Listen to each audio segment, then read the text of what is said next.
হাসরের ময়দানে আল্লাহ তাআলা যখন ফেরেশতাদের মাধ্যমে আগুনের শিকল দিয়ে টেনে জাহান্নামকে হাসরের মাঠে এনে দাঁড় করাবে, মনে করেন এখানে এনে রাখবে, আমরা সবাই তাকাবো, এরকম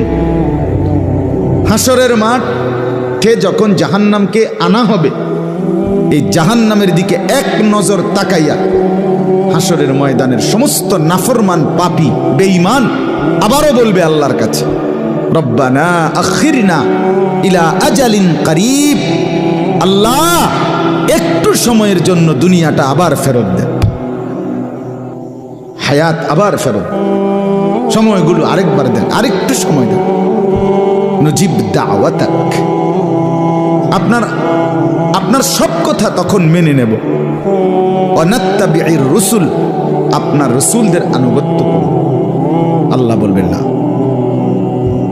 না বান্দা, এখান থেকে কাউকে আর ফেরত দেব